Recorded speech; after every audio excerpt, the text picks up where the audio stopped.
हरी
विठ्ठल विठ्ठल विठ्ठल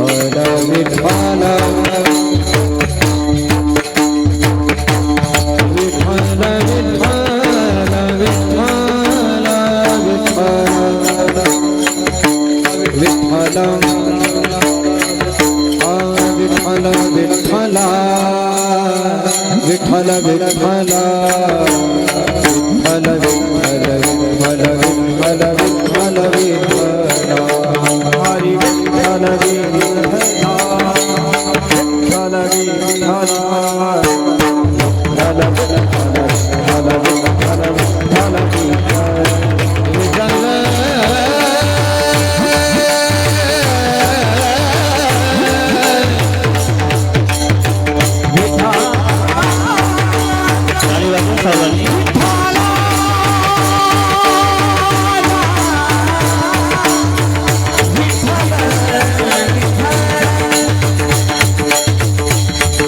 विठ्ठल विठ्ठल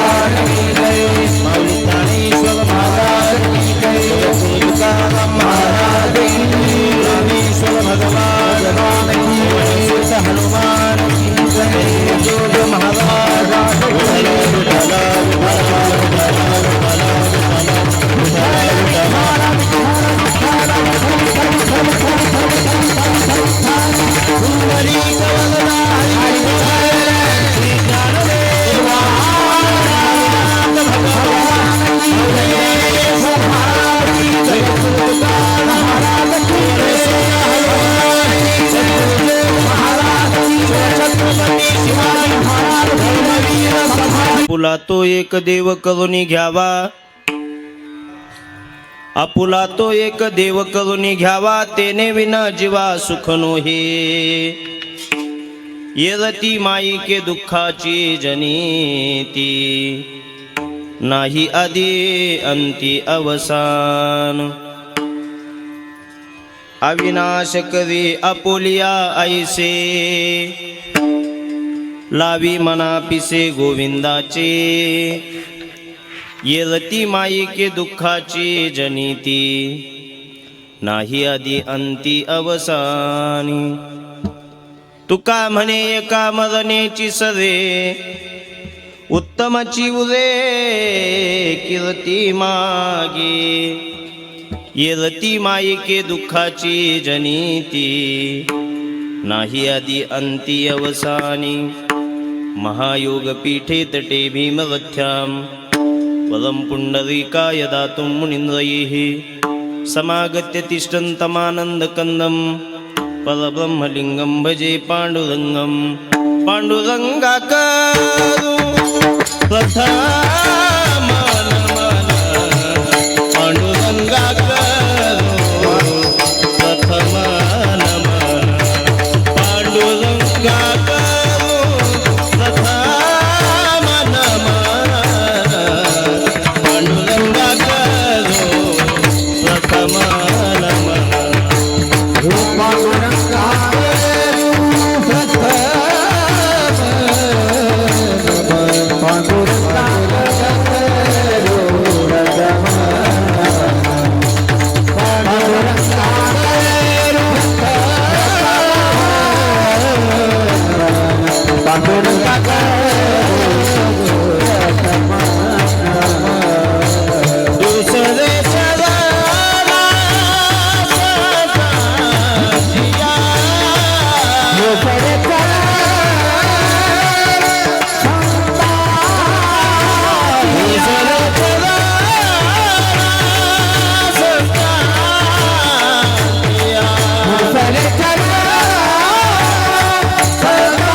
सुखमन मन दुसरे चलना संतांची या त्यांच्या कृपादाने कथेचा विस्तारो बाबाजी सद्गुरु दास तुका अलंकापुरी रम्य सिंहासनस्थम पदांबोज तेजक स्फुरदिक प्रदेशम विधिन्द्रादिदेव हि सदा स्तूयमानं समाधिस्थमृतिं भजे ज्ञानदेवं नमो ज्ञानेश्वरा नमो ज्ञानेश्वरा नमो ज्ञानेश्वरा नमो ज्ञानेश्वरा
समाकारे परब्रह्मस्वरूपिणी वासरा पीठनिलये सरस्वती नमस्तुते मनोजवं मारुततुल्यवेगं जिते इन्द्रियं बुद्धिमतामरिष्टं वातात्मजं वानरयोथ मुख्यं श्रीरामदूतं शरणं प्रपद्ये जयांची केली स्मरण होय सकल विद्यांचे अधिकरण तेची वंदू श्रीचरण श्रीगुरूंची ते नमस्कारोनी आता आपुला तो एक देव करुणी घ्यावा तेने विना जीवा सुख नो हे येरती माईके दुःखाची जनिती नाही आदिअंती अवसानी प्रस्तुत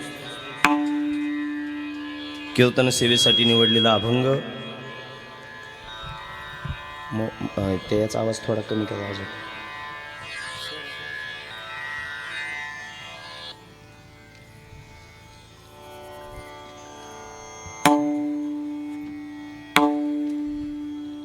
सेवेसाठी निवडलेला अभंग महान भगवत भक्त देहू निवासी वारकरी संप्रदायाच्या कलशस्थानी असणारे जगद्गुरू श्री तुकोबाराय यांचा अत्यंत महत्त्वाचा अनेकांच्या पाठांतरातला हा अभंग असून या अभंगातून जगद्गुरू तुकोबारायांनी मानवी जीवनाला जन्माला आल्यानंतर भगवंताची प्राप्ती करून भगवंत आपलासा करून देव आपलासा करून जीवनामध्ये सुखी होण्याचा मंत्र या अभंगातून सांगितलेला आहे. विठ्ठला विठ्ठला विठ्ठला विठ्ठला विठ्ठला प्रस्तुत अभंगामधून सांगतात, या मानवी देहाला जन्माला आल्यानंतर मृत्यू लोकामध्ये जन्माला आल्यानंतर देव आपलासा करा, आपुला तो एक देव करुणी घ्यावा. जर तो देव आपण आपला करून घेतला नाही तर त्याचा परिणाम काय होईल? तेने विन जीवा सुख नोहे. त्याशिवाय तुम्ही जीवनामध्ये कधीही सुखी होऊ शकत नाही. कारण सांसारिक वस्तूंमधून तुम्ही जर सुख मिळवायला गेले तर तुम्हाला सुख मिळणार नाही. येरती माईके दुःखाची जनिती नाही आदी अंती अवसानी. या देवाच्या नामस्मरणानं, या देवाचं भजन करून अविनाशी असं काम करा. अविनाश करी आपुलिया आईसे लावी मना पिसे गोविंदाचे. आणि याच देवाच्या भगवत भक्ती करत असताना उत्तम पद्धतीचा आपला शेवट व्हावा, मृत्यू व्हावा आणि त्यानंतर चांगल्या नावाचं कीर्ती आपली या जगामध्ये शिल्लक असावी, असा तुकोबारांनी निर्देश या अभंगातून दिला. तुका म्हणे एका मरणेची सरे उत्तमाची उरे कीर्ती मागे. येरती माईके दुःखाची जनिती नाही आदी अंती अवसानी. टाळी वाजून भजन करा. विठ्ठला विठ्ठला विठ्ठला विठ्ठला विठ्ठला विठ्ठला विठ्ठला.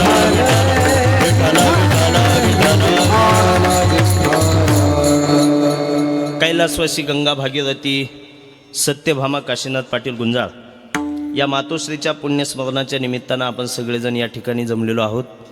या निमित्तानं ही कीर्तन व्यवस्था, कीर्तन सेवा आम्हाला ज्यांच्या माध्यमातून मिळाली, ज्यांच्या पुण्यस्मरणाच्या निमित्तानं आपण जमलेलो आहोत, त्यांचे बंधू श्री शांताराम पाटील लांडगे आपल्या या संगमनेर अकोले तालुक्यामध्ये आणि आपल्या नगर जिल्ह्यामध्ये अलंकार मंडप या मंडपाचं एक विशेष नाव आणि नाव लौकिक पूर्ण जिल्ह्यामध्ये आणि संपूर्ण महाराष्ट्रामध्ये आहे. या मंडपाचे प्रोप्रायटर, अलंकार साऊंड सिस्टीमचे मालक शांताराम पाटील लांडगे यांच्या त्या भगिनी होत्या, बहीण होत्या आणि त्यांच्या माध्यमातून मला ही मिळालेली कीर्तन सेवा आहे. पुढे बसलेले हे दीदी बस खाली. विठ्ठला विठ्ठला विठ्ठला विठ्ठला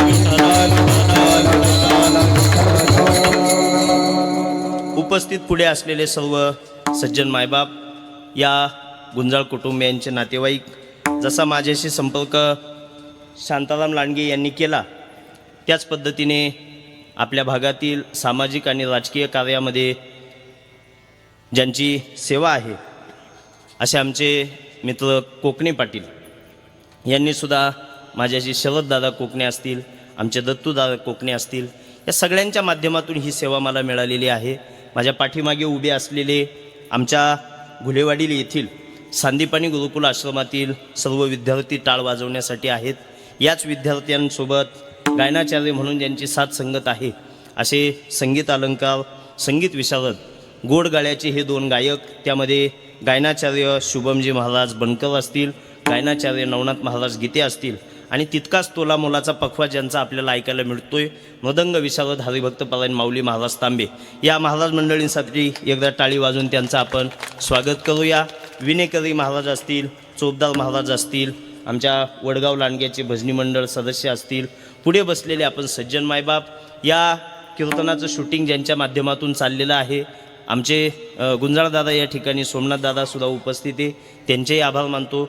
ज्या माध्यमातून या ठिकाणी शूटिंग होते ते सांदीपानी गुरुकुलाचा अधिकृत चॅनल श्री विठ्ठला आणि नितीन महाराज तांबे, आमचा आवाज तुमच्यापर्यंत ज्यांच्या माध्यमातून पोहोचतोय अलंकार मंडप साऊंड सिस्टीम, त्यांचेही आभार मानतो, सर्वांचेच आभार मानतो. आणि या निमित्तानं अन्नदानाच्या या नामयज्ञाच्या माध्यमातून जी काही पुण्याची सामुग्री आपल्याला मिळणार आहे ही सामुग्री आपल्याला कैलासवासी सत्यभामा या मातोश्रींच्या चरणाशी समर्पित करायची आहे आणि त्यांच्या जीवात्म्याला देवाच्या पायाजवळ जागा मिळावी यासाठी आपण आपल्याला माऊलींकडे प्रार्थना करायची आहे. सर्वांना विनंती आहे, अगदी शांत चित्तानं ही सेवा ऐका. अगदी अल्प वेळेमध्ये, म्हणजे आता 11:30 वाजलेले, 12:30 वाजेपर्यंत ही कीर्तन सेवा थांबलेली असेल. आपसामध्ये बोलू नका. जगद्गुरू तुकोबारायांचा हा अभंग आहे आणि एका पुण्यस्मरणाच्या निमित्तानं निवडलेला आहे. खरं तर पुण्यस्मरणाच्या निमित्तानं कीर्तन का असावं याला सुद्धा एक कारण आहे. ब्राह्मण येतात, पिंडदान करतात, पण पिंडदानाचा विधी म्हणजे कर्मकांडाचा विधी आहे आणि कर्मकांडाच्या विधीमध्ये अल्प नियम असतात. ते नियम सामान्य जीवाकडून किंवा आपल्या संसारिक माणसाकडून कधीही पूर्ण होऊ शकत नाही. म्हणजे आचमन करण्यासाठी घेतलेलं जे पाणी आहे हातावर, ते पाणी इतकंच घ्यावं का एक उडीदाचा दाणा त्याच्यात टाकला तर तो पूर्ण भिजला पाहिजे, यापेक्षा जास्त पाणी हातावर घ्यायचं नाही आणि त्यापेक्षा कमीही घ्यायचं नाही, तो सुकलेला सुद्धा राहिला नाही पाहिजे, इतकंच पाणी आचमन करण्यासाठी घ्यावं लागतं. मला सांगा संसारिक माणसाकडून हे नियम पूर्ण होऊ शकतात का? झोपले का तुम्ही? हो किंवा नाही काहीतरी बोला, नाही तर म्हणावं सांग तुला लय जोर आला तर फुकट थोडाच आलाय का म्हणावं, नाही का? आचमन घेण्यासाठी पाणी इतकं प्रमाणात घ्यावं लागतं, हे संसारिक माणसाकडून घडणं शक्य आहे का? नाही. आणि म्हणून विठ्ठल विठ्ठल आणि म्हणून कर्मकांडामधले हे अल्प अल्प नियम, छोटे छोटे सूक्ष्म नियम संसारिक माणसाकडून पूर्ण न झाल्यामुळे त्या विधीमध्ये काही दोष निर्माण होतात आणि ते दोष जर नाहीसे करायचे असेल तर त्यासाठी भजन असावं लागतं, त्यासाठी कीर्तन असावं लागतं. कारण या देवाच्या नामावलीमध्ये, या देवाच्या नावामध्ये किती ताकद आहे महाराज सांगतात. नामाच्या चिंतने बारा वाटा पळती विघ्ने, नामाच्या चिंतने बारा वाटा पळती विघ्ने, नामाच्या चिंतने बारा वाटा पळती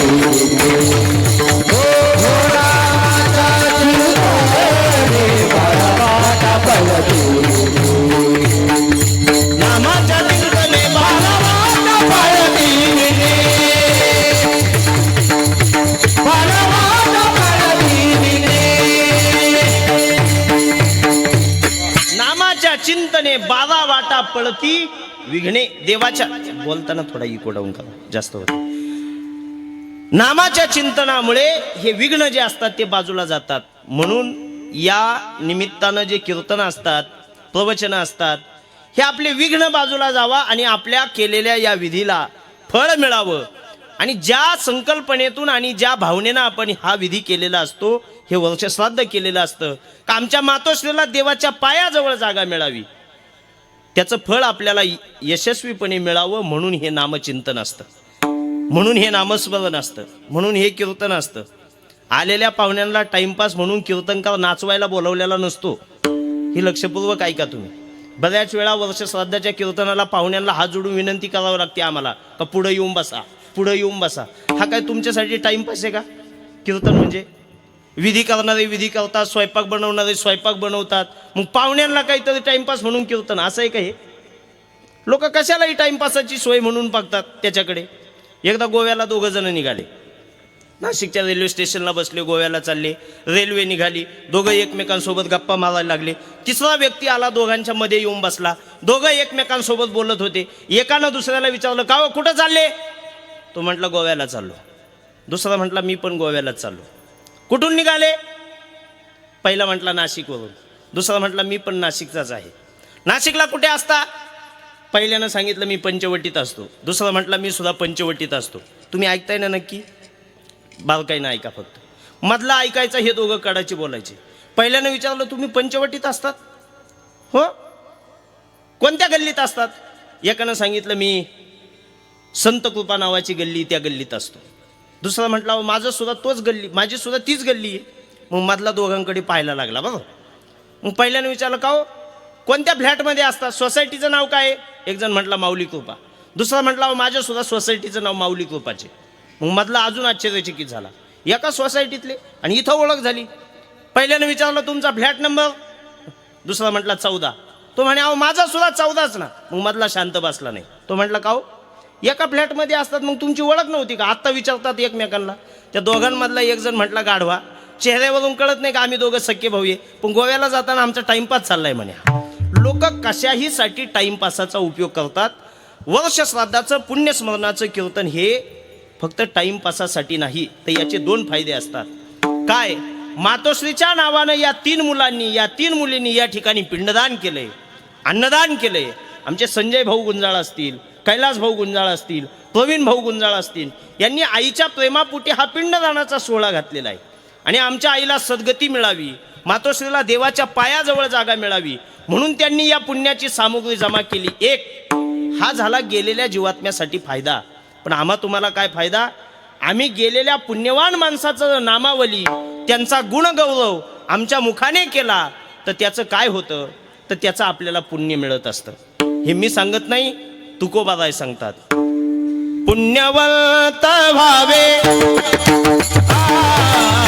पुण्यवंत व्हावे, हो गुणवंत व्हावे, गुणवंत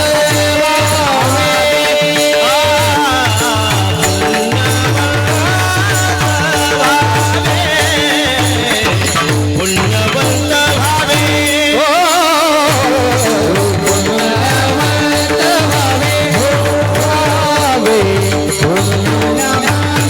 व्हावे, सज्जनाची नावे घेता, सज्जनाची नावे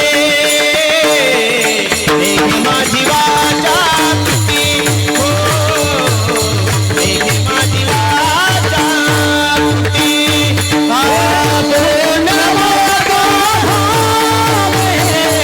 सज्जनाची नावे, घेता सज्जनाची नावे, घेता सज्जनाची नावे, टाळी वाजवा गायक वादकांसाठी. शुभम महाराज, नवनाथ महाराज असे गायनाचार्य आहेत दोघं. तुम्हाला सांगतो, आमच्या गुरुकुलामध्ये लहानपणी आलेले हे जे मुलं टाळ वाजवतात ना, इतक्या लहान वयामध्ये गुरुकुलामध्ये त्यांच्या आई वडिलांनी आणून सोडलेलं होतं. राम महाराजांनी त्यांना योग्य शिक्षण दिलं. आणि मला असं वाटतं त्यांनी सुद्धा इतका प्रयत्न केला तर पुढे यूट्यूबचं चॅनल आहे, माईको बोलतोय, तुम्ही सगळे ऐकणार आहे. आणि नारदाच्या गादीवर अगदी प्रामाणिकपणे सांगतो, त्यांनी प्रयत्न केले, त्यांना शिक्षण चांगलं मिळालं, देवानं त्यांना गळे चांगलेले दिले होते, निसर्ग होता त्यांच्याकडे. त्याचा परिणाम असा झाला, ते तर चांगले गायक झालेच, पण आमच्या गुरुकुलाचं नाव महाराष्ट्रामध्ये पोहोचवण्याचं काम या दोघांनी केलं. सांदीपानी गुरुकुल संपूर्ण महाराष्ट्रामध्ये पोहोचवलं या दोन गायकांनी. आणि नंतर हे पखवाज जे वाजवतात, माऊली महाराज तांबे, इतका चपळ हाते, इतका गोडवाय आणि इतके परिश्रम आहे. हा माऊली पहाटे उठलेला असतो प्रॅक्टिससाठी. पहाटे 3-3:30ला उठतो आणि सकाळी 6 वाजेपर्यंत फक्त प्रॅक्टिस करतो. हे जे वाजवताना तुम्हाला दिसतात ना माऊली महाराज, हे आज तुम्हाला पाहत असताना वाटत असेल, अरे काय चपळ हाते, काय स्पीडनं वाजवणे, काय हातामध्ये ताकद आहे. पण ही ताकद येण्यामागे, त्या बोलांना गती मिळण्यामागे आणि ती चपळता येण्यामध्ये, त्याच्यामध्ये स्पष्टता असण्यामागे 3-3 तासाचा रियाज आहे त्यांचा पहाटचा. आणि म्हणून ते इतकं गोड वाजवतात आणि इतके चांगले गायक वादक आपल्याला लाभलेले. मी सांगत होतो, पुण्यवंत व्हावे, घेता सज्जनाची नावे. सज्जन व्यक्तीचं नाव जर आपण आपल्या मुखाने घेतलं तर आपल्याला त्याची पुण्यप्राप्ती होत असते. गेलेल्या कैलासवासी मातोश्री सत्यभामा गुंजाळ ह्या पुण्यवान आहे, ह्या सज्जन आहेत. आणि म्हणून त्यांच्या नावाचा गौरव आम्ही केल्यानंतर आम्हाला सुद्धा काय मिळतं, पुण्य मिळतं. आणि म्हणून हा सोहळा आहे. या निमित्तानं तुकोबारायांचा अभंग आहे. तुकोबाराय सांगतात, आपुला तो एक देव करुणी घ्यावा. मानवी जीवाला आल्यानंतर या जीवाचे काही कर्तव्य आहे. लक्ष द्या माझ्याकडे. माणसानं त्या कर्तव्यानं वागलं पाहिजे. बंगला बांधणं, जमिनी घेणं, बँक बॅलन्स वाढवणं हे आपलं मूळ कर्तव्य नाही आहे. हे केलं पाहिजे. संसार करण्यासाठी या गोष्टी गरजेच्या आहेत. घर बांधलं पाहिजे, मुलांची लग्न केले पाहिजे, बँक बॅलन्स असला पाहिजे, हे केलं पाहिजे गरजेपोटी संसार करण्यासाठी. पण याही पुढचं महत्त्वाचं आहे, आम्हाला देवाने या ठिकाणी का पाठवलेलं आहे याचा विचार कधीतरी माणसानं केला पाहिजे. देवे दिला देह भजना गोमटा, तोया झाला फाटा बाधिकेचा. देवाने हा देह दिलेला आहे, हा भजन करण्यासाठी दिलेला आहे. आम्ही करत नाही हे दुर्दैव आहे, पण आम्हाला पाठवलेलं आहे देवाने. का पाठवलेलं आहे? आउट हात का मानव देह, ओ आउट हात का मानव देह, अल्लाह ने तुझ दिया, अल्लाह ने तुझ दिया. खाया पिया सुख से सोया, नहा जमाना खोया. खाया पिया सुख से सोया, नहा जमाना खोया. आउट का मानव देह, हा आपल्याला 3.5 हाताचा देह, थोडा इको जास्त होतो, थोडा इको कमी ठेवा. 3.5 हाताचा देह आपल्याला का दिलाय देवाने? तर हा देवाची भगवत भक्ती करण्यासाठी दिला.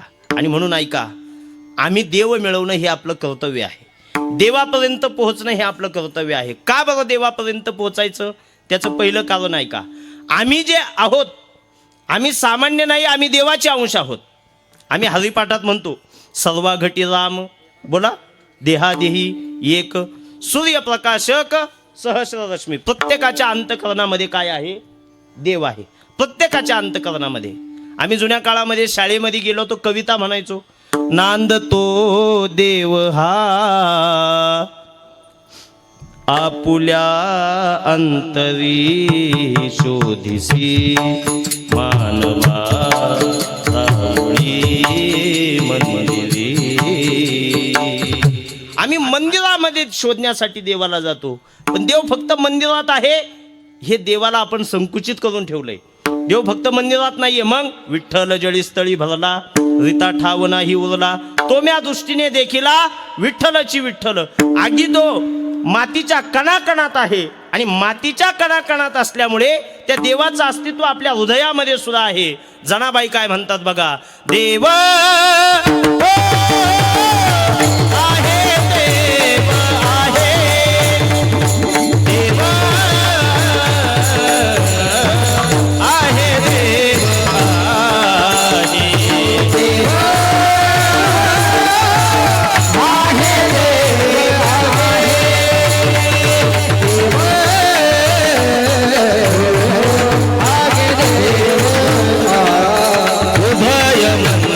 शोधोनी पाहे, हृदय मंदिरे शोधोनी पाहे, हे हृदय मंदिरे शोधोनी पाहे, देव हो मंडला नापरी, देव मंडला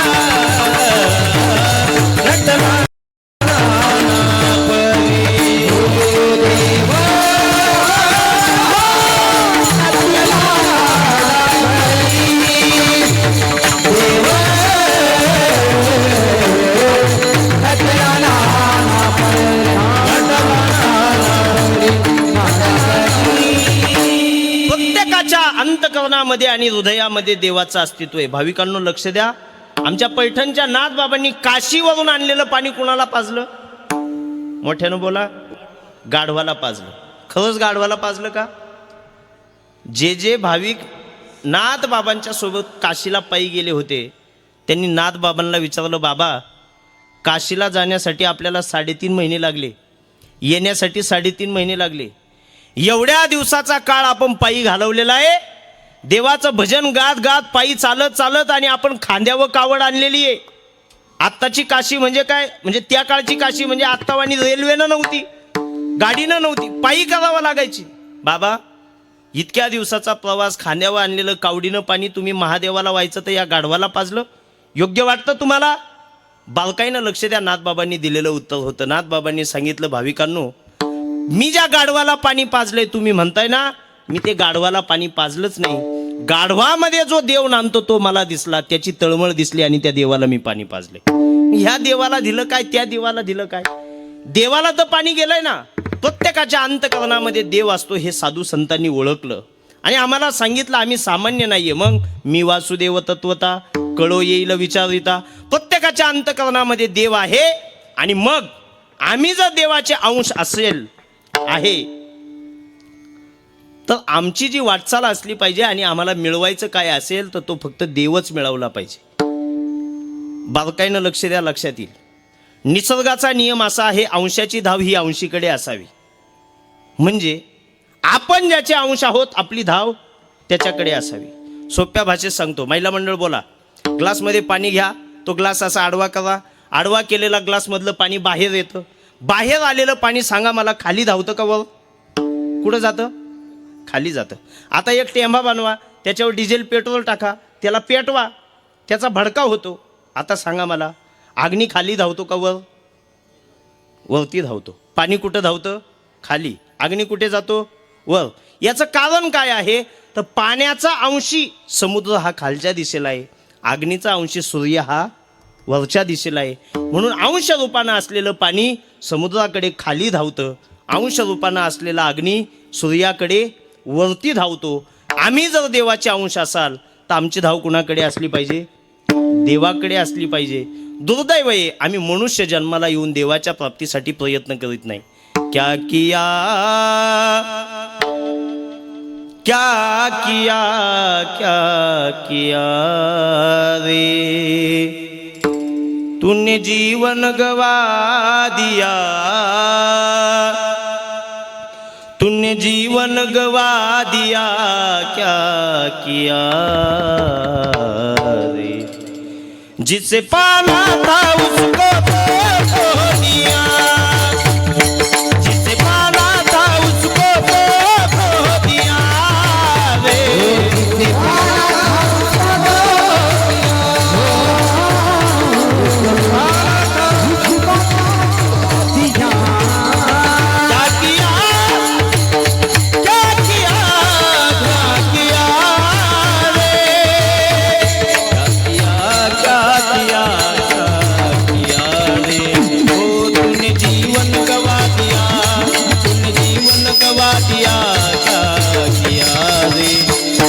जिसे पाना था उसको खो दिया, जिसे पाना था उसको खो दिया, जिसे पाना था उसको खो दिया,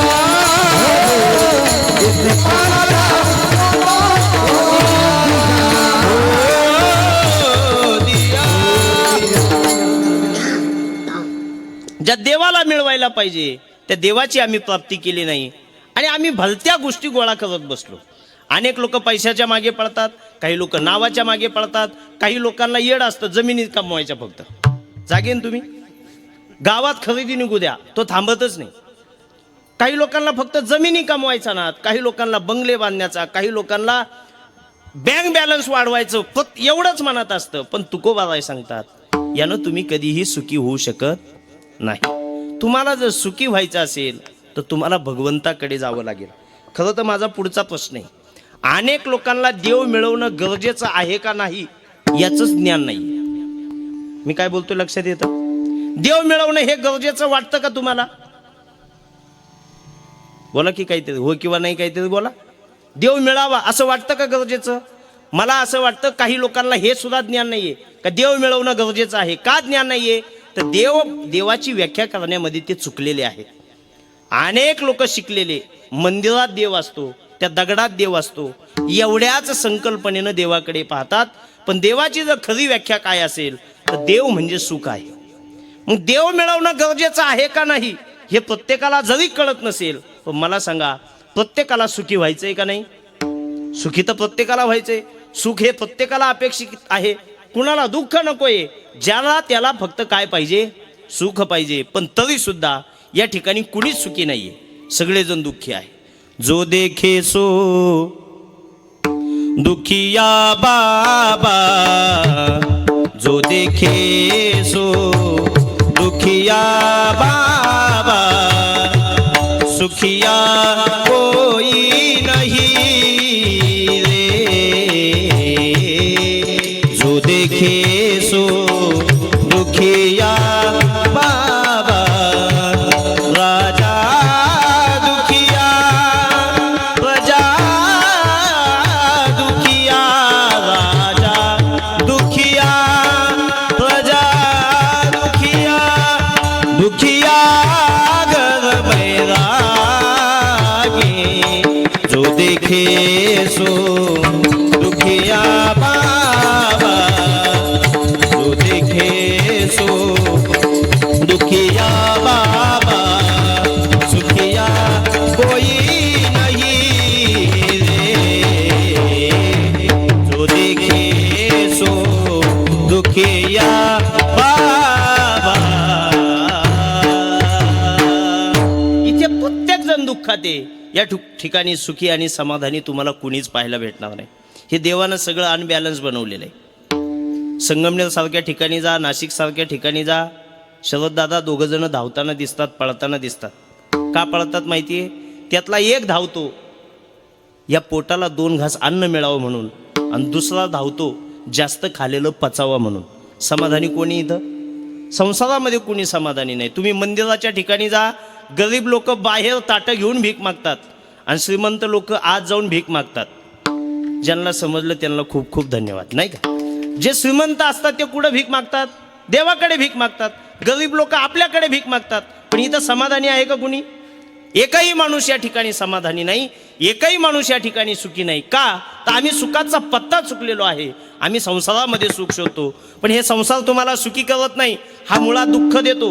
जुने लोक असे म्हणायचे, आडात नाही तर पोहऱ्यात कुठून येणार. मग हा मूळचा दुःखाचा आहे. संसार दुःख मूळ चहूकडे हिंगळ, विश्रांती नाही कोठे, रात्रंदिवस तळमळ. इथं फक्त काय आहे? दुःख आहे. सगळ्यांच्या माहितीतलं प्रमाण. दुःख बांधवाडी आहे हा संसार, दुःख बांधवाडी आहे हा संसार. दुःखाचा विचार नाही कोठे, दुःखाचा विचार नाही कोठे, दुःखाचा विचार नाही कोठे. दुःख बांधवाडी आहे हा संसार, दुःख बांधवाडी आहे हा संसार. दुःख बांधवाडी आहे हा संसार, बांधवाडी आहे हा संसार. महाराज इथं या, या इथं. या ना, या ना. विठ्ठल विठ्ठल विठ्ठल विठ्ठल. आपल्या कीर्तनाला संगमनेर तालुक्याच्या वारकरी संघटनेचे अध्यक्ष हरिभक्त परायण आणि आपला अगस्ती देवस्थान, अगस्ती आश्रम, संगमनेर आणि अकोल्याचा संयुक्तिक जो आळंदीला अगस्ती आश्रम आहे, या आश्रमाचे अध्यक्ष आणि आपल्या या संगमनेर तालुका संघटनेचे अध्यक्ष हरिभक्त परायण सुदाम महाराज कोकणे, ज्यांनी या भागातला आणि या संगमनेर तालुक्यातल्या जुन्या पिढीतला वारकरी संप्रदाय, भजन, कीर्तन हे जिवंत ठेवण्याची काम करणारी जी पिढी आहे, त्या पिढीपैकी आमचे सुदाम महाराज या ठिकाणी उपस्थित आहेत. अगदी मोठ्या मानानं माझ्यासारख्या कमी वयाच्या कीर्तन ऐकण्यासाठी ते येऊन उपस्थित राहिले. त्यांनी मोठेपणा दाखवला. त्यांच्यासाठी एकदा टाळी वाजून आपण त्यांचे या ठिकाणी आभार मानूया, स्वागत करूया. टाळी जरा मोठ्यानं वाजवा, पैसा नाही लागत टाळी वाजवण्यासाठी. असे टाळी वाजवताना मनापासून वाजवली पाहिजे. कीर्तन ऐकताना सुद्धा मनापासून ऐकलं पाहिजे. अनेक ठिकाणचा आमचा अनुभव आहे. पुढे बसलेले लोक असतात ना, त्यातला एखादा तरी असा असतो, तो आमच्याकडे भामट्यासारखा पाहतो. नेमकं मग कीर्तन सांगायला आलोय का चोरी करायला आलोय तेच कळत नाही आपल्याला. म्हणजे असे काही असतात. सगळा मंडप हसतो पण तो एकटा हसत नाही. का हसत नाही? त्याला घरी गेल्यावर कळतं तो विनोद होता म्हणून. मग तो तेव्हा एकटा हसतो. इतके काही लेट पण असतात. ऐका, आपुला तो एक देव करून घ्यावा, तेने विन जीवा सुख नोहे. संसारामध्ये आम्ही सुख शोधायला जातो, पण हा संसार कसा आहे? दुःख बांधवडी आहे हा संसार. यानं कुणालाही सुखी केलेलं नाही. याच्यामध्ये निश्चिंती नाहीये, याच्यामध्ये विश्रांती नाहीये. देवानं सगळं अनबॅलन्स बनवलेलं आहे. ज्याच्याकडे पैसा आहे त्याच्याकडे नाव नाहीये, ज्याच्याकडे नाव आहे त्याच्याकडे पैसा नाहीये. असं देवानं सगळं उलटं पालटं बनवलेलं आहे. मला जे देवानं दिलेलं असेल ते कदाचित शुभम महाराजांना दिलेलं असेल, सांगता येत नाही. जे त्यांच्याकडे आहे ते माझ्याकडे नाही. जे माऊली महाराजांकडे आहे ते पुढे बसलेल्या एखाद्या व्यक्तीकडे नाही. कुणाकडे पद असतं, कुणाकडे प्रतिष्ठा असते, कुणाकडे सौंदर्य असतं, कुणाकडे संपत्ती असते. पण देवाने हे सगळं अनबॅलन्स बनवलेलं आहे. लक्ष द्या. एका डॉक्टरकडे एक व्यक्ती गेला. तो म्हटला, डॉक्टर खूप पैसा आहे, खूप श्रीमंती आहे, पण झोपच लागत नाही हो. आणि काय कमाले काय कळत नाही. जे मोठे मोठे श्रीमंत लोक आहे त्यांना झोप येत नाही, गोळ्या खाऊन झोपा येत नाही. आणि गरीब लोक कीर्तनात झोपायची संधी सोडत नाही. किती विरोधाभास आहे हा. म्हणजे कीर्तनामध्ये कीर्तनकार थोडा शांत असला तर हे झोपलेच समजायचे. ह्या आपल्या जवळ शिर्डीला साईबाबांकडे मोठे मोठे श्रीमंत लोक येतात आणि बाबालाच्या पुढे उभं राहतात, रडतात. बाबाला म्हणतात, बाबा तुला बसायला सोन्याचं सिंहासन करतो, पण रात्रीची निवांत झोप लागली पाहिजे. अशी कितीतरी लोक आहे. हा पण असाच एक श्रीमंत होता. त्या महाराजांकडे डॉक्टरकडे गेला. डॉक्टर झोप लागत नाही, काहीतरी उपाय सांगा. डॉक्टरांनी सांगितलं, माझे उपाय संपलेले, ही गोळी शेवटची, हिनं झोप येत असेल तर ठीक.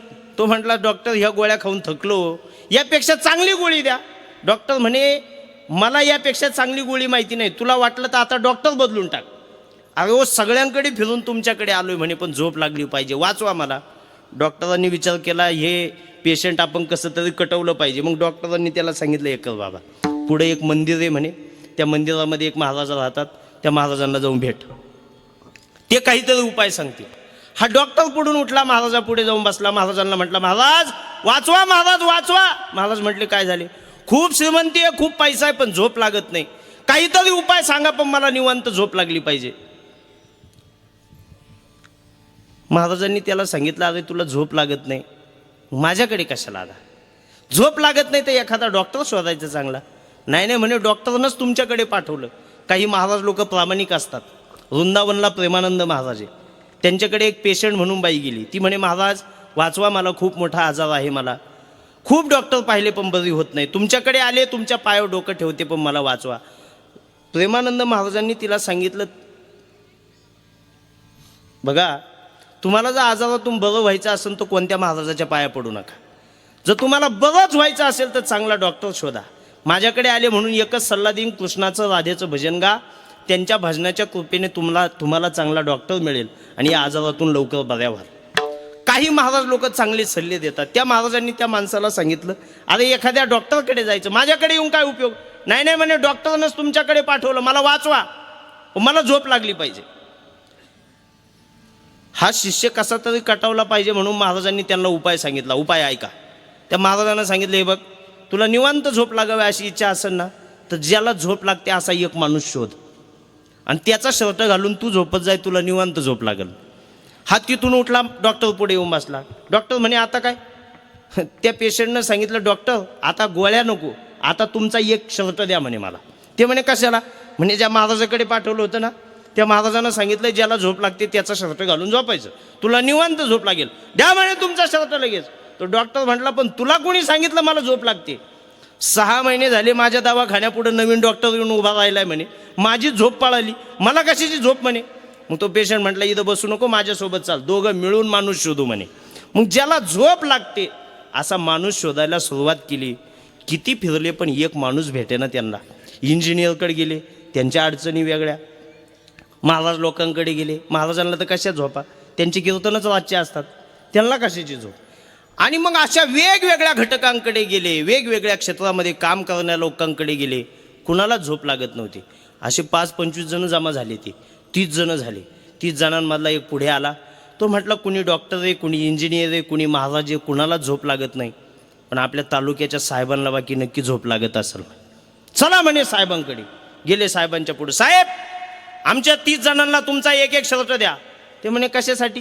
नाही, एका महाराजांनी सल्ला दिला ज्याची निवांत झोप लागते ना ज्याला, त्याचा शर्ट घालून झोपायचा. साहेब म्हटले अरे पण तुम्हाला कोणी सांगितलं मला झोप लागते म्हणून?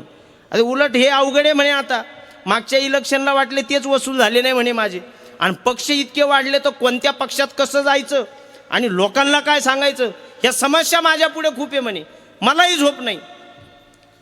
शेवटी एक माणूस भेटेना. कोणता? बोला, तुम्ही झोपले का आता? कोणता माणूस भेटेना ज्याला निवांत झोप लागते असा. उन्हाळ्याच्या दिवसात असाच माणूस शोधत होते. दुपारची वेळ झाली, खूप ऊन झालं म्हणून एका झाडाला बसले.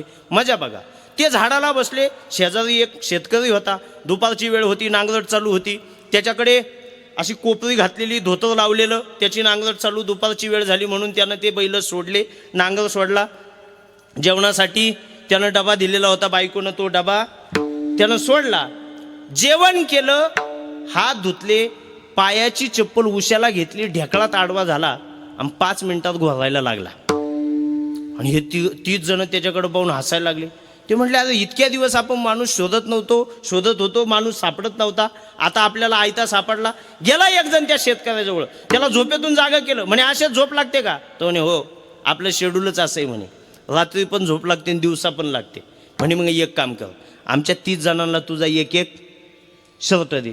तो म्हटलं काय चेष्टा लावली राव, 30 शर्ट माझ्याकडून? अरे एक असता तर एवढ्या उन्हात नांगरट चालू असताना तो घातलेला नसता का? मी उघडा इथं नांगरतोय, तुम्ही 30 शर्ट मागतात माझ्याकडे. मला सांगायचं काय आहे का, देवानं सगळं इथं काय बनवलेलं आहे, अनबॅलन्स बनवलेलं आहे. आणि म्हणून प्रत्येक जण या ठिकाणी दुःखात असतो. पण याही दुःखातून तुम्हाला सुखी व्हायचं असेल तर काय केलं पाहिजे? अभंगाचं पहिलंच, आपुला तो हे देव करुणी भावा, आपुला तो हे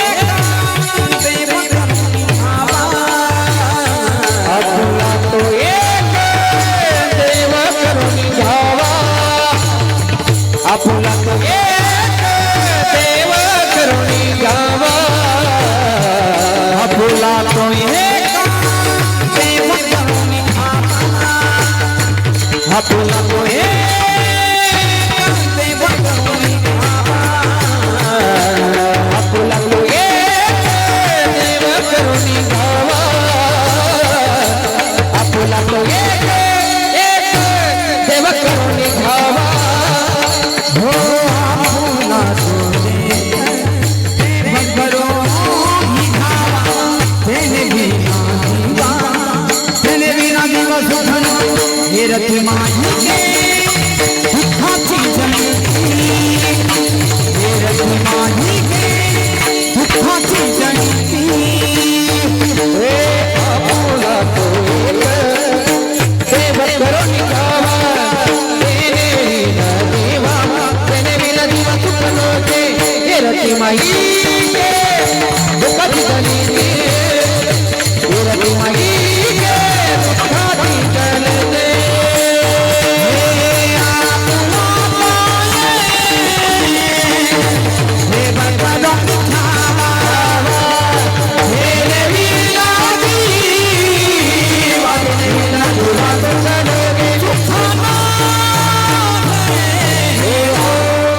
टाळी वाजवा शुभम महाराजांसाठी. गोड प्रमाण पहिलं गायलं. आपुला तो एक देव करुणी घ्यावा तेने विन जीवा सुख नोये, त्याशिवाय या जीवाला कधीही सुख प्राप्त होऊ शकत नाही. रामायणातला प्रसंग आहे, माझ्याकडे लक्ष द्या. प्रभू रामचंद्र वनवासाला गेले. महिला मंडळ किती वर्ष गेले बोला? 12 14 वर्ष गेले. देवाची पत्नी काय नाव तिचं? मोठ्यानं बोला पटापट. सीतामाई वनवासाला गेल्या का? नाही गेल्या. देवाचे बंधू लक्ष्मण वनवासाला गेले का? हो.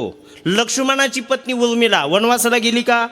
नाही. आता बघा, देवाची पत्नी वनात, लक्ष्मणाची पत्नी राजवाड्यात. देवाची पत्नी वनवासात आहे, तिच्या पायात चप्पल नाहीये. लक्ष्मणाची पत्नी उर्मिला राजवाड्यात आहे. दशरथ राजाची सुने, ती अवधनगरीची सुने, तिला कोणत्याही सुखसुविधा त्या ठिकाणी कमी नाहीये. तिच्या पायात चप्पल आहे. सांगा महिला मंडळ, सीतामाई जंगलात होत्या, जेवण पाची पक्वान्न होतं का? नाही. पण उर्मिलेलं होतं, तिच्याकडे काही कमी नव्हतं. एकेकाळी राजवाड्यात राहणाऱ्या सीतामाई प्रभू रामचंद्र आता जंगलात आले आणि कुटियेमध्ये राहायला लागले. पत्ता पत्ता तिनका तिनका जोड़े जाते हैं. पत्ता पत्ता तिनका तिनका जोड़े जाते हैं. महलों में रहने वाले,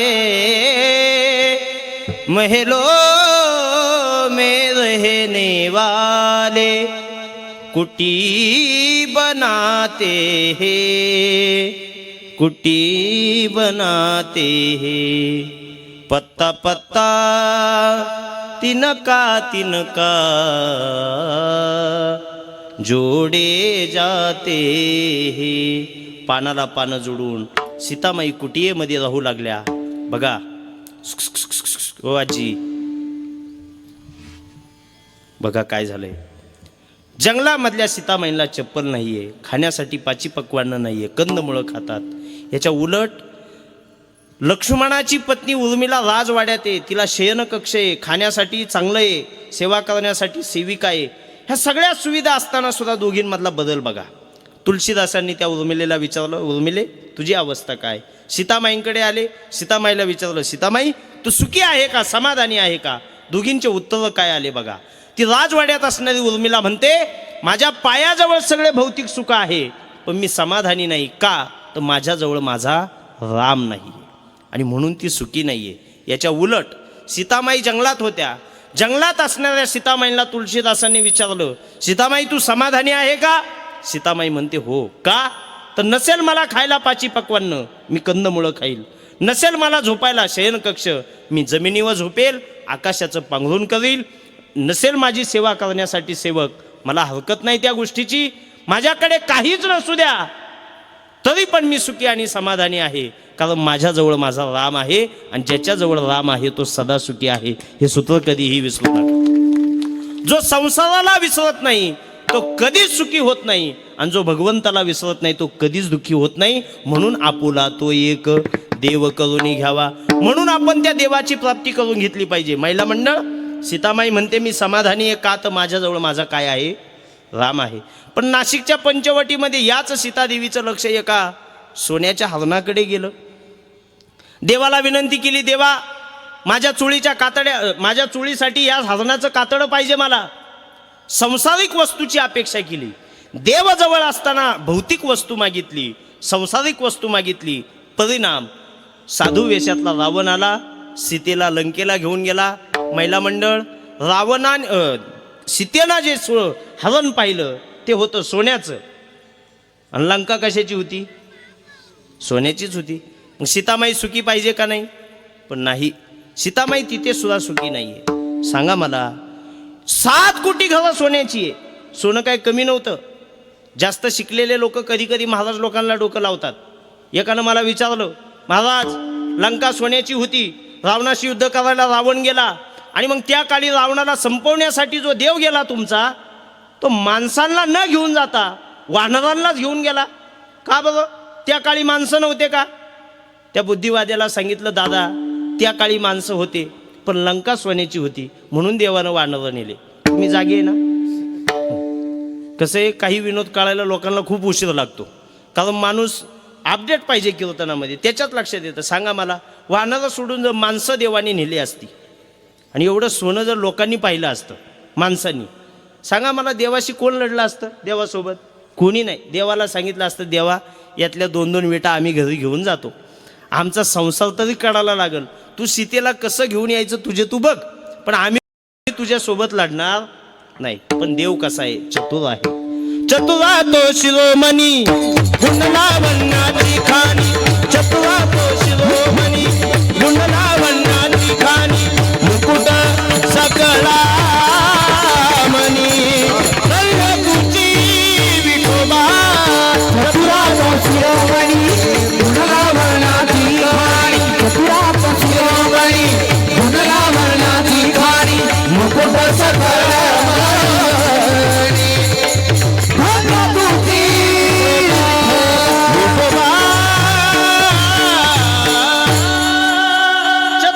शिरोमणी. तो चतुर आहे, त्याला माहिती आहे लंका सोन्याची आहे, म्हणून त्यानं वानरांना सोबत नेलं.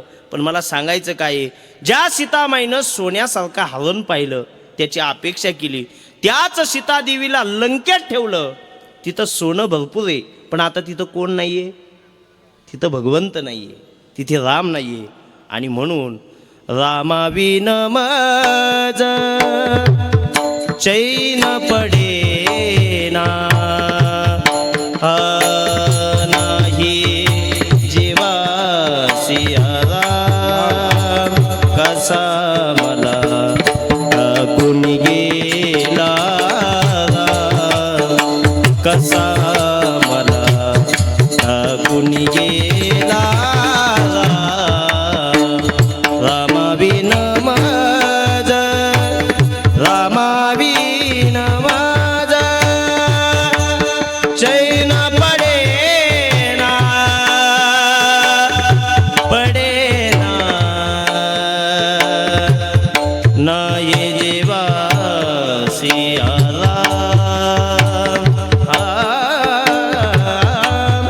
रामाविन मज, रामाविन मज चैन पडेना, चैन पडेना, चैन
केल्याशिवाय तुमच्या जीवनामध्ये तुम्ही कधीच समाधानी होऊ शकत नाही.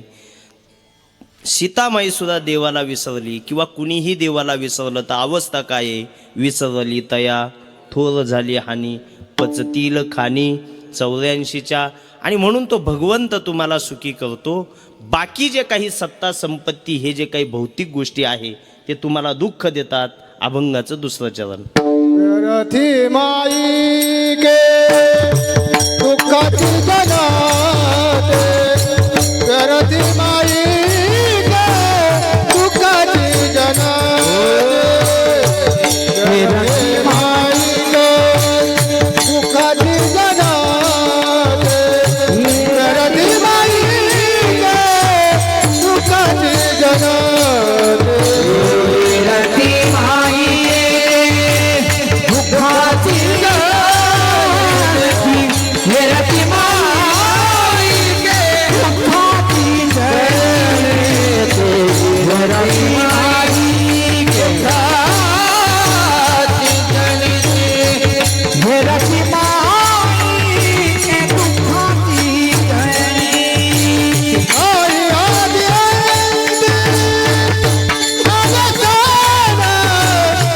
नाही आदि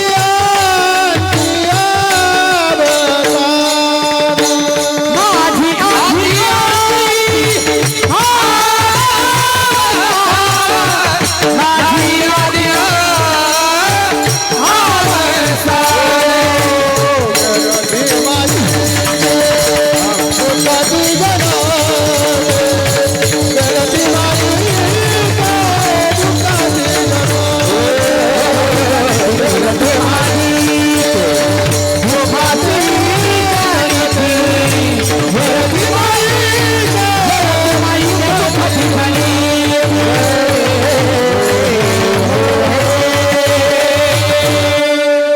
येवती माई के दुःखाची जनिती. बाकी सगळं दुःख देतं. संपत्ती दुःख देते, सत्ता दुःख देते. तुम्हाला सांगू कोणतीच गोष्ट तुम्हाला कधीही समाधान देत नाही. माझं पुढचं वाक्य ऐका. आमच्या संप्रदायातल्या खूप मोठ्या वक्त्याच्या मुखातून ऐकलेलं वाक्य आहे. सत्ता आणि संपत्ती या दोन्हीही गोष्टींचं शेवटचं टोक पाहणारा अजून एकही माणूस जन्माला आलेला नाही. माझं वाक्य काळजीपूर्वक ऐका. सत्तेचं आणि प्रसिद्धीचं शेवटचं टोक, जो जगातला 1 नंबरचा श्रीमंत माणूस आहे त्याला सुद्धा संपत्तीचं शेवटचं टोक अजून काय आहे ते माहिती नाही. पण त्याला भीती आहे, जो 2 नंबरला आहे तो आपल्या पुढे नाही गेला पाहिजे. जो 2 नंबरला आहे तोही दुःखात आहे. का तर आम्ही 1 नंबरचा श्रीमंत का नाहीये. आणि म्हणून सत्ता आणि संपत्ती या दोन्हीही गोष्टी अशा आहेत त्या माणसाच्या हातातून कधी जातील आणि कधी दुःख देतील हे सांगता येत नाही. सत्तेची सुद्धा कमाल आहे. तुम्हाला सांगतो, ज्याला सत्ता मिळाली ना त्याला सांगता येत नाही काय मिळाली, आणि ज्याची सत्ता गेली त्याला विश्लेषण करता येत नाही ती कशामुळे गेली. कारण सत्ता ही कधी येते, कशी येते आणि कधी जाते हे कुणाच्याही लक्षात येत नाही. म्हणून जे सत्तेवर असतात त्यांनी सुद्धा हे समजायचं नाही का ही खुर्ची माझी कायमची आहे. ज्यांची होती त्यांनीही समजायचं नाही ही माझीच आहे. हे सारखी आलटापालट चालू राहते. खुर्ची ही एकाची नसते. तुम्हाला माफी मागून सांगतो, फक्त माझं गैरसमज करून घेऊ नका. मला काय सांगायचं ते. खंडोबाचे जे भक्त असतात त्यांना काय म्हणतात? काय म्हणतात? वाघी. पण हे झाले पुरुष भक्त. लेडीज भक्त असते तिला काय म्हणतात? मुरळी. तिचं नाचणं तुम्ही पाहिलेलं आहे का? नाही पाहिलेलं असं सांगू मी तुम्हाला. तिची मुरळी नाचते ना, तिची एक कला आहे नाचण्याची. पुढं जर 50 जण जरी बसेल असले ना तर त्या प्रत्येकाला असं वाटतं ही नाचते तर माझ्यासाठी नाचते, ही हसली तर फक्त माझ्यासाठी हसली. ही तिची नाचण्याची कला आहे. प्रत्येकाला वाटतं ही माझ्याकडे पाहून हसली. मला पुढचं सांगायचं आहे, सत्तेचंही असं आहे. प्रत्येकाला वाटतं ही माझीच आहे पण ती एकाच्याही हातात थांबत नाही. आणि म्हणून सत्ता आणि संपत्ती तुम्हाला सुखी करत नाही, तुम्हाला समाधानी करत नाही. आता मी तुम्हाला एक पुढचा प्रश्न विचारतो.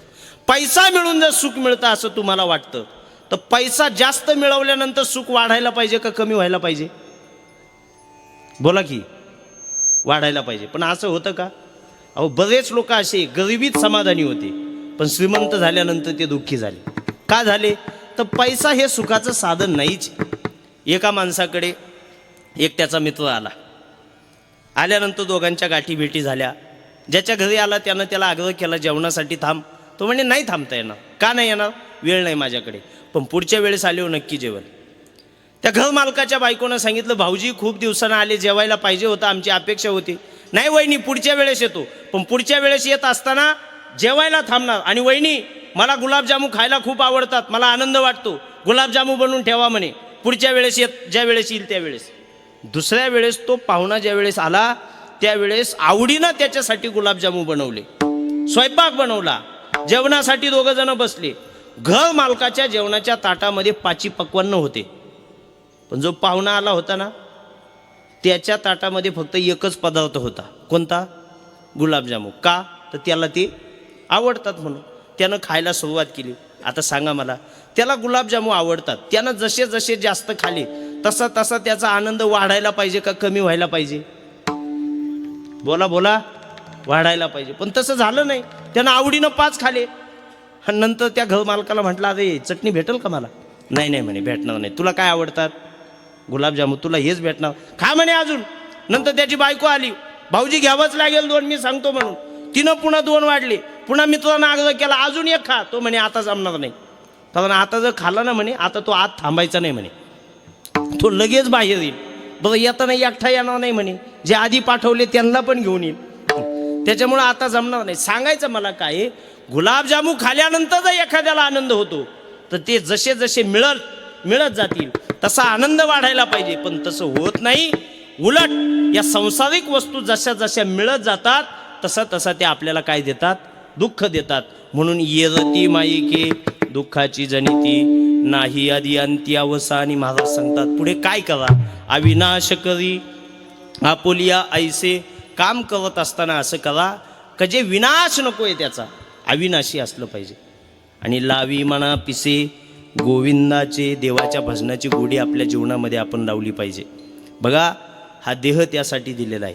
आणि म्हणून माझ्या मनाला गो छंद छंद, माझ्या मनाला गो छंद, हा नित्य गोविंद गोविंद, नित्य गोविंद गोविंद, माझ्या मनाला छंद छंद, माझ्या मनाला छंद. आपल्या मनाला त्या भगवंताच्या भक्तीचा छंद लागला पाहिजे. आणि असे किती आशयाचे अभंग आपल्याला पाहायला भेटतात, काही गीतं आपल्याला पाहायला भेटतात.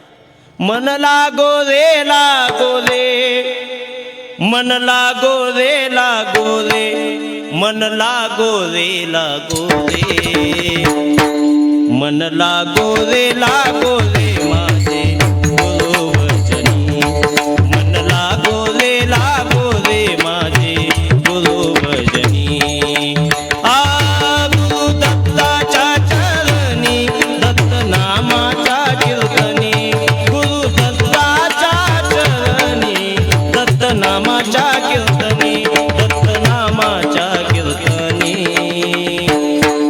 मन लागो रे माझे गुरुवचनी, मन लागो रे माझे गुरुवचनी. देवाचं लावी मना पिशे गोविंदाचे. साधू संतांनी त्यांच्या जीवनामध्ये कशी भक्ती केली, लावी मना पिशे गोविंदाचे, म्हणजे देवाच्या भजनामध्ये आपल्याला वेड लागलं पाहिजे, वेड. आणि महाराज सांगतात आमची अवस्था तशी झाली. कशी? आम्ही वेडे झालो त्या देवाच्या भजनामध्ये. वेडियाच्या गावी गेलो, वेडियाच्या गावी गेलो, वेडा झालो वेडा झालो, वेडा झालो, हा वेडियाच्या गावी गेलो, वेडियाच्या गावी गेलो, वेडा झालो वेडा झालो, वेडा झालो वेडा झालो, वेडा आम्हा पुसू नका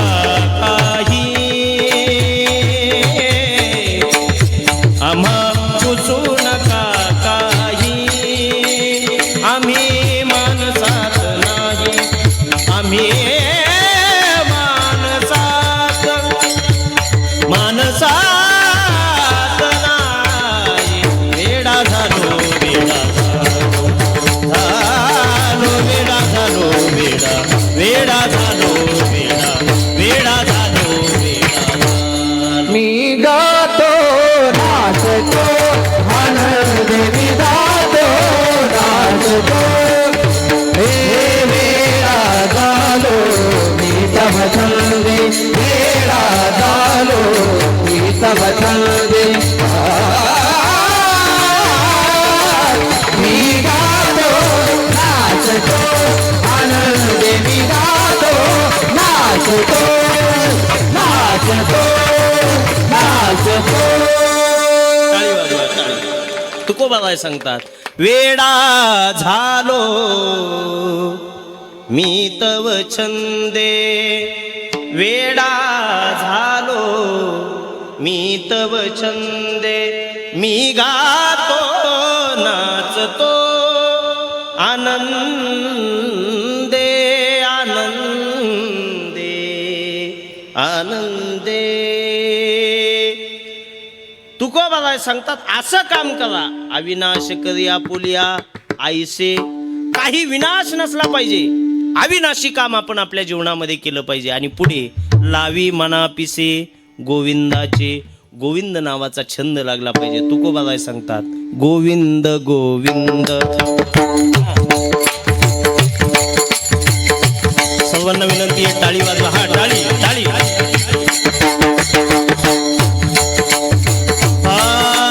गोविंद गोविंद गोविंद गोविंद मना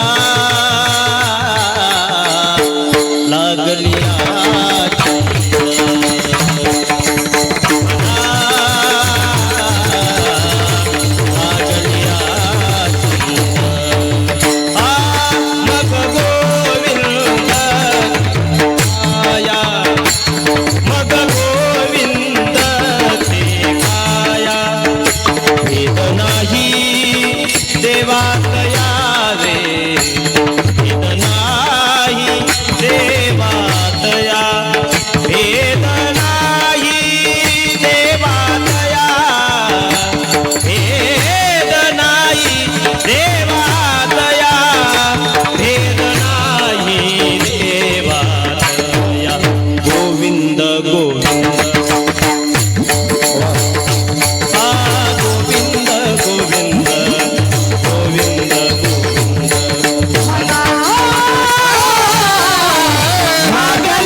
लागली या छंद तुकोबाबाई सांगतात आम्हाला जसा छंद लागला तसा आपल्याही जीवनामध्ये आपल्याला गोविंद नामाचा छंद लागला पाहिजे लावी मना पिसे गोविंदाचे आणि तुकोबाबाई शेवटच्या चरणामध्ये सांगतात तुका म्हणे एका मरणेची सवे उत्तमाची उरे कीर्ती मागे एकदा टाळी वाजून भजन करा विठोबा रखुमाये विठोबा रखुमाये विठोबा रखुमाये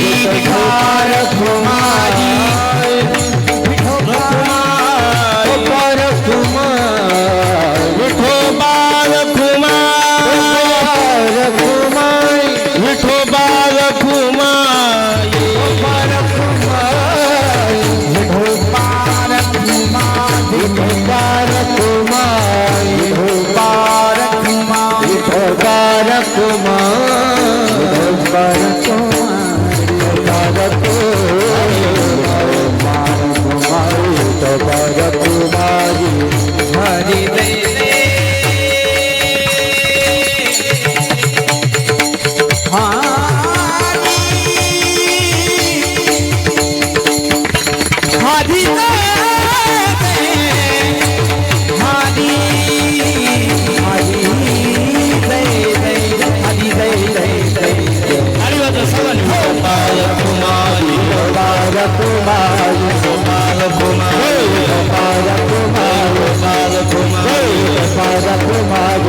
रखुमाई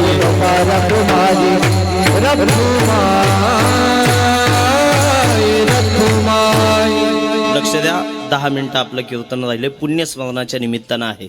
तुकोबाराय शेवटच्या चरणामध्ये सांगतात, तुका म्हणे एका मरणेची सरे उत्तमची उरे कीर्ती मागे. जीवन जगत असताना या चरणामध्ये लक्ष द्या, उत्तम हा शब्द आलेला आहे. उत्तम हा उत्तम शब्द पूर्वार्ध आणि उत्तरार्ध दोन्हीकडे लावायचा.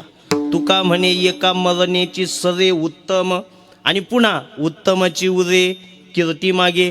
उत्तम मरण येणं म्हणजे काय तर ऐका, जन्म झाल्यानंतर मृत्यू टाळता येत नाही, पण मृत्यू झाल्यानंतर जन्माला यायचं का नाही ते मिळालेल्या आयुष्यामध्ये आपण काय साधना केली त्याच्यावर डिपेंड आहे.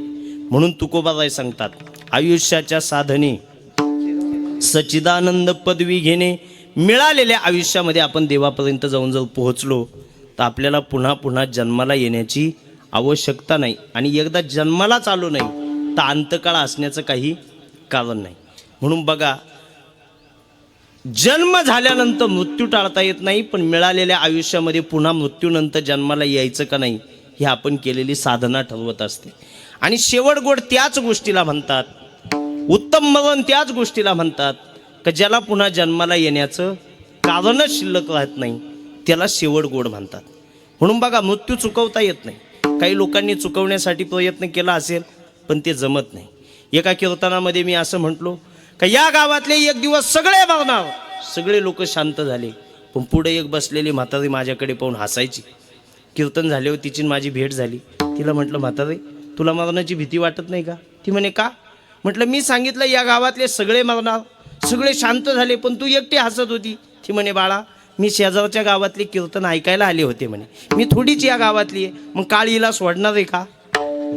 काळ कुणालाही सोडत नाही. एका माणसाला घेण्यासाठी काळ आला. इंगळे महाराज विनोदानं सांगायचे, काळ घेण्यासाठी आला, पण त्यानं त्या काळाचं कौतुक केलं, यमाचं कौतुक केलं. तो म्हणे, माझा जन्म हिंदू धर्मात आहे आणि आमच्या हिंदू धर्मानं आम्हाला शिकवलेलं आहे, अतिथी देवो भव. तुम्हाला चहा घेतल्याशिवाय पुढचं काम करता येणार नाही. पहिला चहा, मग बाकीचं सगळं काय. आणि त्या माणसानं यमाला चहा पाजताना त्याच्यात गुंगीचं औषध टाकलं. यम असा निवांत झोपला, जागा झाला, इतका खुश झाला. पण तो झोपेत असताना या माणसानं यमाची यादी चेक केली तर 1 नंबरला याचं नाव होतं. यानं विचार केला, एक ना एक दिवस हा घेऊनच जाणार आहे, पण थोडा अजून आयुष्य वाढून घेऊ आपण. मग त्यानं 1 नंबरचं नाव काढलं आणि सगळ्यात शेवटी घातलं. यम झोपेतून जागा झाला आणि त्याचं कौतुक करायला लागला. तो म्हटला, अहो तुमच्यासारखा माणूस मला एकही भेटला नाही, सगळे मला घाबरतात, पण तुम्ही किती चांगल्यापैकी चहा पाजला, निवांत झोप लागली, म्हणून मी माझ्या नियोजनात बदल करून टाकतो. जे माणसं मी वरून उचलत होतो ते आजपासून बंद, आता मी खालून सुरुवात करतो. मग सोडलं का यमानं त्याला? यम हा कुणालाही सोडत नाही, किंवा आपल्याला जी मिळालेली आयुष्य मर्यादा आहे याच्यामध्ये आपल्याला बदल करता येत नाही. जाणं हे प्रत्येकाचं निश्चित आहे. नाशिवंत देह जाणार सकळ, आयुष्य खातो काळ सावधान. जावं प्रत्येकाला लागतं, देह जाईल जाईल त्याशी काळोबा खाईल. परंतु हा अंतकाळ सुखाचा करण्यासाठी आपल्या जीवनामध्ये आपण भगवत भक्ती केली पाहिजे आणि त्या काळावर सुद्धा विजय मिळवला पाहिजे. साधू संतांनी या काळावर विजय मिळवला आणि म्हणून तुकोबाराय काय म्हणतात, जगा काळ खाय आम्ही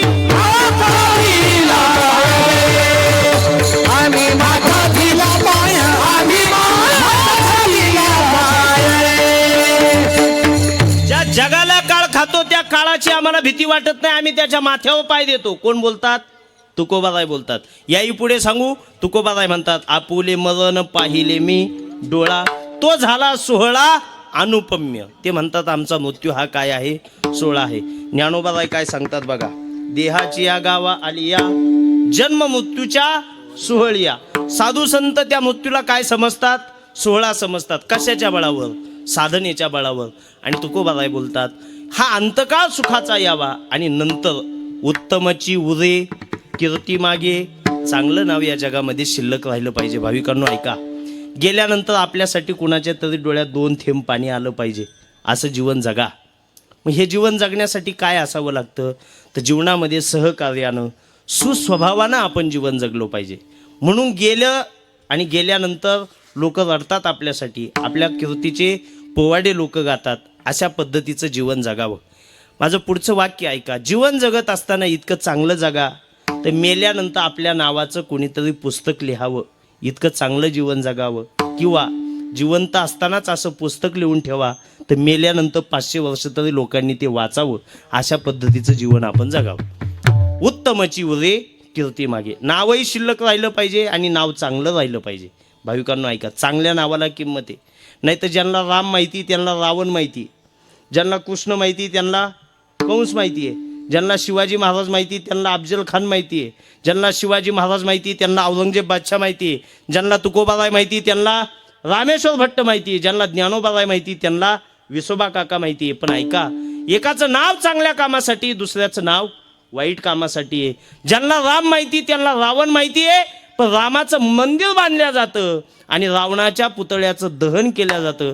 हा त्यातला बदल आहे. म्हणून उत्तमची उरे कीर्ती मागे. नाही तर लोक म्हणतात काय माणूस होता आमच्या गावचा, एका दिवसाला 2-2 तंबाखूच्या पुड्या संपवायचा. आता नाव शिल्लक आहे पण चांगलं आहे का? आणि म्हणून उत्तम नाव या जगामध्ये, चांगलं नाव आपलं या जगामध्ये शिल्लक राहिलं पाहिजे. या पद्धतीनं आपण आपलं जीवन जगलं पाहिजे. त्या पद्धतीनं आपले प्रयत्न असले पाहिजे. बघा, जुन्या काळामध्ये झालेले काही महापुरुष आजही आपल्या हृदयामध्ये स्थान ठेवणे. शिवछत्रपती शिवाजी महाराज की म्हटल्यानंतर काय येतो? जय येतो. का जय येतो?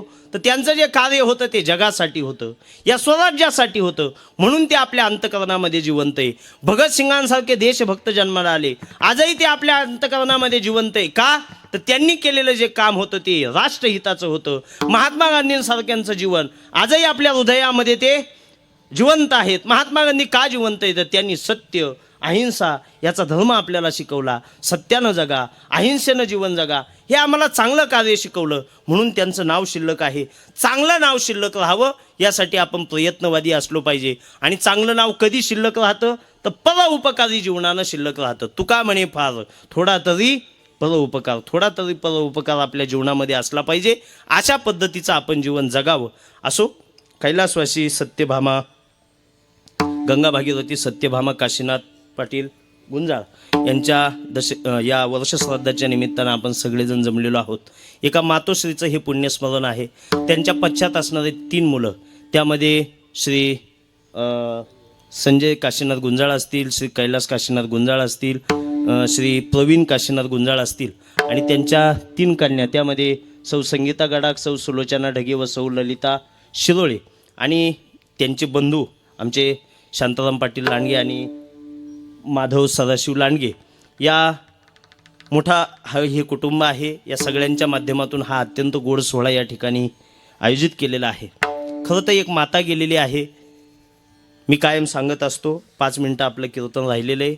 जीवनामध्ये आई वडिलांचं कॉन्ट्रीब्युशन, आई वडिलांचं योगदान आपल्या जीवनामध्ये खूप मोठं असतं. ते कोणताही प्रवचनकार, कोणताही कीर्तनकार शब्दामध्ये सांगू शकत नाही. आई वडील ज्या दिवशी जातात त्यानंतर फक्त तुमच्या आठवणी शिल्लक राहतात, बाकी काहीही शिल्लक राहत नाही. महिला मंडळ, तुमच्यासाठी माहेर तोचपर्यंत आहे जोपर्यंत तुमचे आई वडील तिथं जिवंत आहे. आणि मुलांना म्हणजे जे मुलं असतात त्यांच्यासाठी सुद्धा आई आणि वडील गेल्यानंतर फक्त आठवणी शिल्लक राहतात, बाकी तुमच्यासाठी काहीही शिल्लक नाही. तुम्ही किती रडले, किती काही केलं तरी पण ते आई वडील तुम्हाला कधीही भेटायला येत नाही. जगाच्या पाठीवर आई नावाचं व्यक्तिमत्व असं आहे. ही आई निस्वार्थ प्रेम करते. तुकोबारांची भाषा बघा. लेकुराचे हित, लेकुराचे हित, लेकुराचे हित, लेकुराचे हित, वाहे माऊलीचे चित्त, चित्त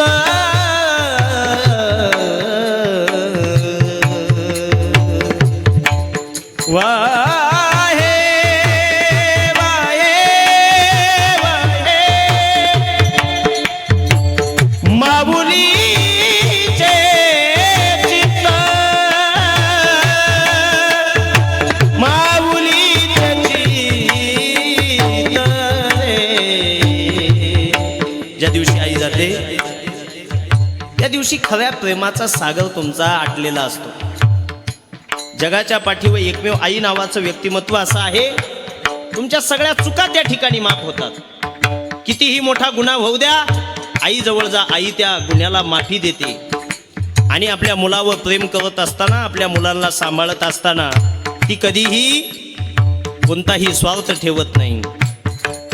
कधी लाभाविन लाभाविन प्रीती, लाभाशिवाय प्रेम करणारी आई असते. कधी लाभाविन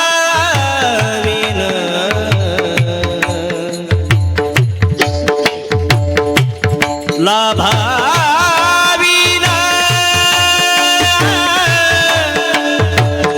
लाभाविन प्रीती, लाभाविन लाभाविन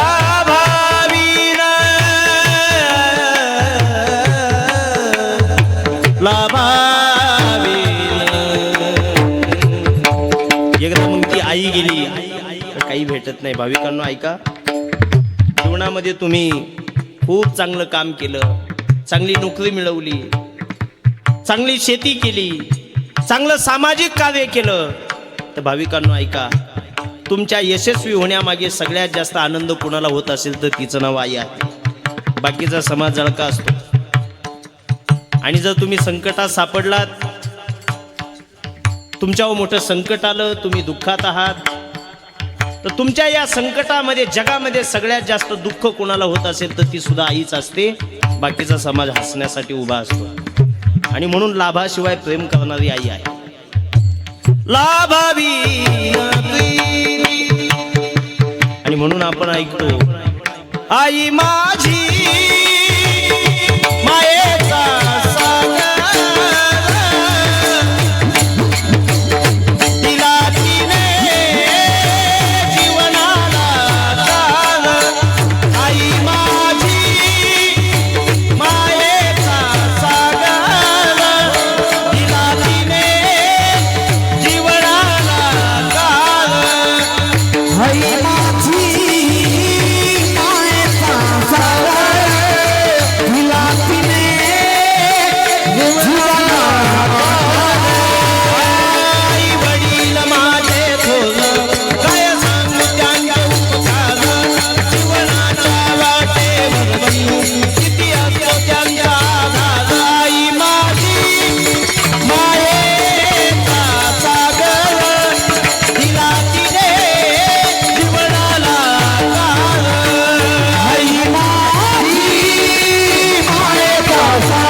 एक माता गंगा भागीरथी कैलासवासी सत्यभामा काशीनाथ पाटील गुंजाळ या माता गेल्या 1 वर्षापूर्वी यांचं देहावसन झालं.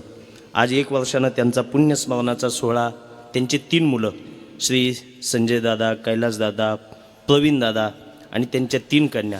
अत्यंत गोड सोहळा, अत्यंत सुंदर असा मंडप, गोड अशी साऊंड सिस्टीम, संदीपानी गुरुकुलाचे सर्व विद्यार्थी, हरिभक्तपरायण शुभम महाराज, नवनाथ महाराज, माऊली महाराज तांबे, अत्यंत गोड नियोजन केलं. पुढे बसलेले हे जे सर्व सज्जन मायबाप आहात, खरं तर तुमची ही उपस्थिती आहे, भव्य स्वरूपाची उपस्थिती, ही उपस्थिती म्हणजेच कैलासवासी सत्यभामाबाई यांच्या स्वभावाचं हे एक द्योतक आहे.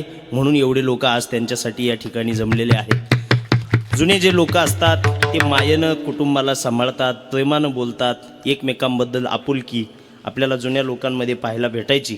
आणि मला असं वाटतं त्याच प्रेमानं, त्याच आपुलकीनं, त्याच सामाजिक बांधिलकीनं सर्वांशी कैलासवासी सत्यभामा या मातोश्री वागल्या आणि म्हणून त्यांच्या आठवणींना उजाळा देण्यासाठी आपण सर्वजण या ठिकाणी जमलेलो आहोत. मला या ठिकाणी कीर्तनासाठी उपस्थित करणारे, आमंत्रित करणारे आमचे शांताराम पाटील लांडगे असतील, आमचे शरददादा कोकणे असतील, यांच्या संपर्कानं, यांच्या माध्यमातून मी या ठिकाणी उपस्थित आहे. या निमित्तानं या कीर्तन सेवेसाठी उपस्थित असलेले संगमनेर तालुका वारकरी संघटनेचे अध्यक्ष, गुरुस्थानी असणारे परमपूज्य सुदाम महाराज कोकणे असतील. आपल्या या भागामध्ये राजकीय आणि समाजसेवा करत असताना प्रत्येक घराशी ज्यांचा संपर्क आहे आणि खूप चांगलं काम या भागातील सांप्रदायिक कामासाठी सुद्धा ज्यांचं मोलाचं योगदान असतं, विकासासाठी मोलाचं योगदान असतं, असे आपल्या सर्वांचे परिचित आणि आपल्या सर्वांच्या जवळचे असणारे कातोरे साहेब या ठिकाणी, आर एम कातोरे साहेब उपस्थित आहेत. त्यांचे टाळी वाजून आपण या ठिकाणी स्वागत करूया. आमचे सोमनाथदादा गुंजाळ या ठिकाणी उपस्थित आहे. पुढे बसलेले आपण सज्जन मायबाप, सांदीपानी गुरुकुलाचा श्री विठ्ठला नावाचा यूट्यूब चॅनल आहे. या चॅनलचे प्रोपरायटर नितीन महाराज तांबे असतील. सर्वांचेच मी आभार मानतो. वेळ खूप झालेला आहे. पुनश्च एकदा कैलासवासी सत्यभामा काशीनाथ पाटील गुंजाळ यांच्या जीवात्म्याला देवाच्या पायाजवळ जागा मिळावी अशी माऊलींकडे प्रार्थना करण्यासाठी प्रत्येकजण माईको येऊन श्रद्धांजली वाहत नाही. कुणीतरी ठराविक लोक बोलतात. म्हणून आपल्याला सामुदायिक श्रद्धांजली वाहण्यासाठी माऊलींचं भजन गायचं आहे आणि त्या भजनासाठी सर्वांनी वरती हात करायचे व्यवस्थित. ज्ञानोबाराया माझ्या तुकोबाराया, ज्ञानोबाराया माझ्या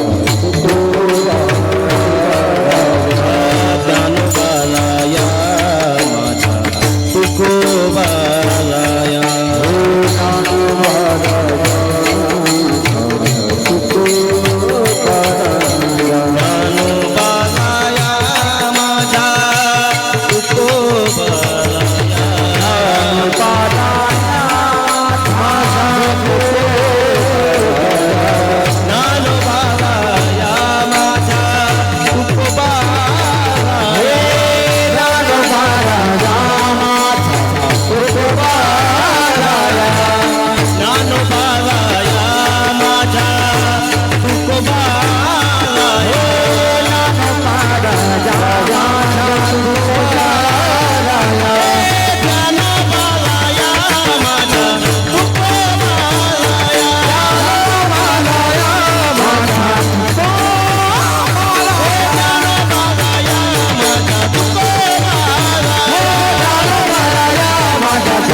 महाराज